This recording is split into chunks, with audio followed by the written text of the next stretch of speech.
Emotional lessons learned really hit the spot. Sharon Horne-Ellstrom here, and I had a smiley face because we always want to feel better, right? That's one of the biggest emotional lessons learned. This is the lovely graphic I created writing backwards for Supersize Your Business. And it looks like I got it backwards right. Sometimes I don't write backwards properly, and I'll have a letter backwards in my backwardsness, if that makes any sense.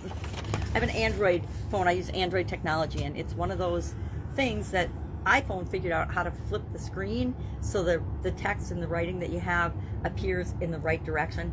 Android's never done that. I don't know why they can't just learn. It's probably open source code and add that to their repertoire of things that our phones could do, but they can't do it. They haven't figured it out yet. And as long as they don't, I get to learn to write backwards. And it's kind of fun to creatively write backwards and think about if I can write backwards, if I can write big and backwards. It's still fun for me. So today, for our annual challenge, the BU 365-day challenge, where we're doing one thing every day that improves us, or we're looking for ways to continually improve in different areas and aspects of our life. This month, this segment focused on emotions, emotional well-being. And today our topic was lessons learned. And I shared just about a dozen, a little more than a dozen, quick, easy lessons that I've learned about emotions throughout my lifetime so far. Some good, some bad, some ugly. But it basically boils down to, I define what everything means. I'm responsible for my emotions. I'm responsible for my behavior and how I feel about things all the time, no matter what other people do, right? It's, people can be mean and cruel, but I decide how I'm going to let that affect me or not affect me, and things like that. So if you're curious about that, join us for the 365-day challenge. It's just one little thing every day, a little topic. Yesterday we talked about heart walls, and last night I sat down and I removed 3 emotions from my heart wall because I totally actually, till yesterday, and actually the day before yesterday, had forgotten about that exercise and that possible way of emotionally feeling better in our life. And I don't even remember what the topic was. I think it was shields of protection, and that was what I had written down in my calendar. And I looked at that and I said, oh my gosh, heart walls. And I just went online. I looked for my emotion code book. I don't know where it is. My life is a little bit disorganized right now. That's a nice way of putting it. Yes, definitely in transition and disorganized. So access to all of my books isn't as quick and easy as it normally is. And I don't have all of my books. I got rid of 90% of my books when I moved last, and I'm pretty sure I would have kept that, but I don't know where it is offhand. And I did yesterday, since I had no internet, spend some time cleaning off some shelves so I can actually get my books out and organize them in a bookshelf, so I have easy access to the tools and the resources that I want when I want them. Otherwise, there's always the internet, if you have access to the internet. No internet, but I did have my cell phone, so I could still look it up and do the emotion code on myself. And I actually removed 3 emotions, so that was good and positive, and it reminded me that every day for the next few days, as long as I have permission from my subconscious, I will remove some more emotions and get rid of that heart wall once and for all. And it won't be once and for all, because we as humans do things that protect us and make us feel good. We do it on a subconscious level.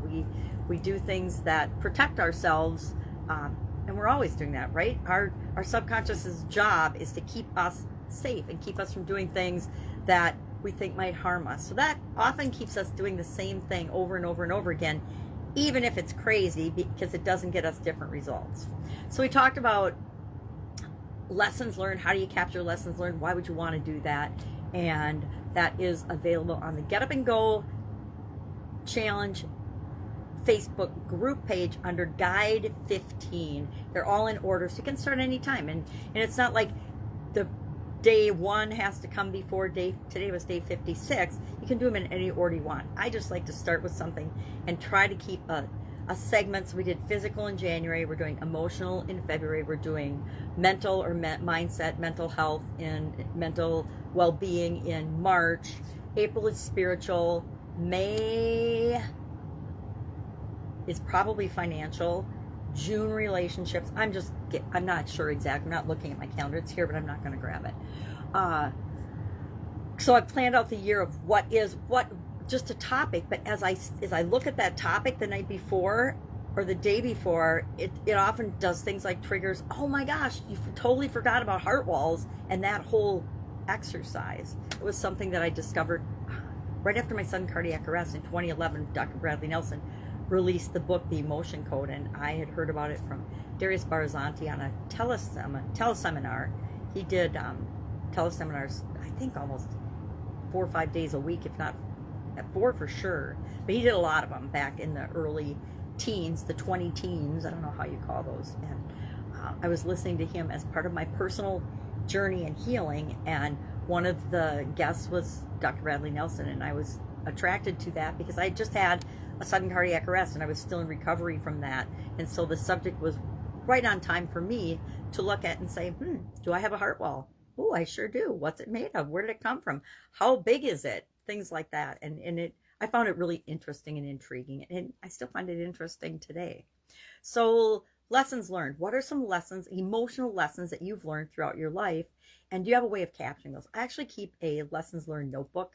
Now, I didn't for a long time. I keep lots of notebooks, but now I've separated out things like gratitude, things like lessons learned, because I like to have things a little bit more organized and easier to find when I'm looking for them.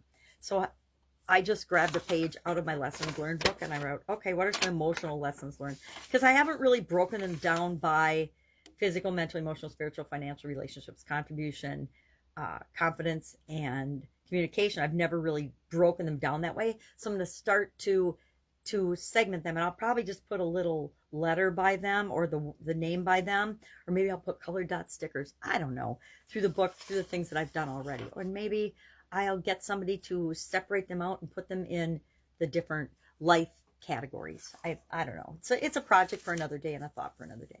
Well, our idiom for Supersize Your Business today was to hit the spot. And I showed the little graphic at the beginning that I made of a target. Because when we think of hitting the spot, we think of something that's on the bullseye, perfect for the situation, perfect for the problem or the challenge we're having. So if I'm really, really hungry and I have a big juicy hamburger, I could say that hit the spot. If I'm running my business and I want to attract the ideal customers to me, I need to know what is it exactly that they want and desire.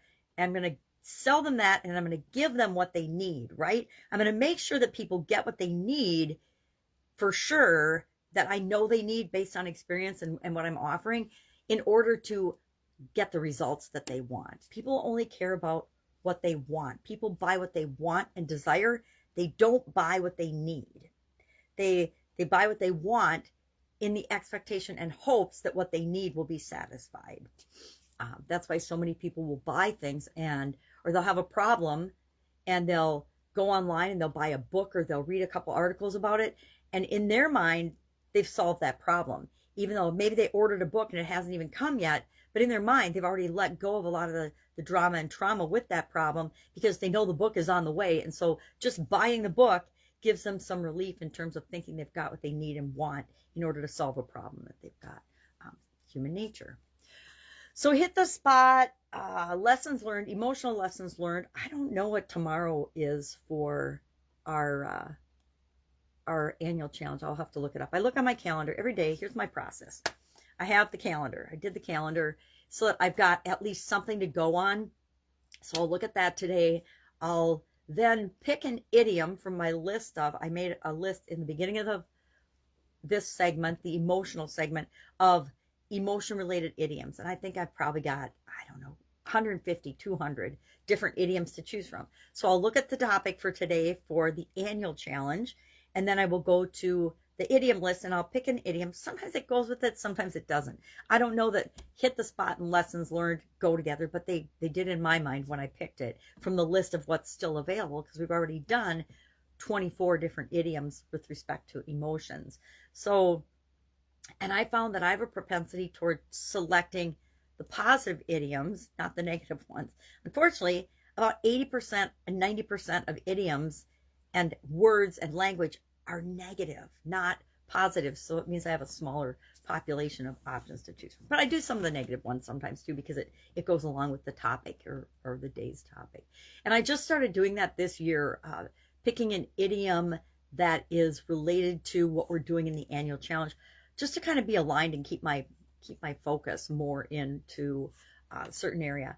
And it just is my way of communicating with the people in the Supersize Your Business group, to remind us to look at things from a different perspective, understand that we get to define what everything means, and so do the people that we interact with on a daily basis. So we could have a word of the day, but words of the day to me aren't as fun as looking up and figuring out, well, what does this mean? Where did it come from? And how might people use it to impact their business? So that's why I do an idiom every day, in case you were wondering. So we had no internet yesterday. My son-in-law spent the entire day on the phone, literally, with Xfinity trying to troubleshoot our internet. And finally last night, my son brought over a new router and just installed that. So hopefully I've got internet today and can process my videos. If I don't, I think that's a reminder from the universe that I need to have someone else doing that for me and a team of people doing that, because I don't need to be doing it myself. But it's one of those things I started doing during COVID. It's do what you can with what you've got right now. And so every day it gives me some motivation to get up, get dressed, get cleaned up, move forward, share information, set an example for myself, number one, and then for whoever else needs an example of consistency, doing what you say you're going to do, etc. So if I can help you in any way, hit me up. I will probably be catching up today. No Zoom calls yesterday. No nothing yesterday. Phone calls. We did some phone calls instead of Zoom calls, but it's just not the same. I like to see people's face when we're working together. Faces in certain situations. All right. That's it. Have an awesome day. I will be with you tomorrow.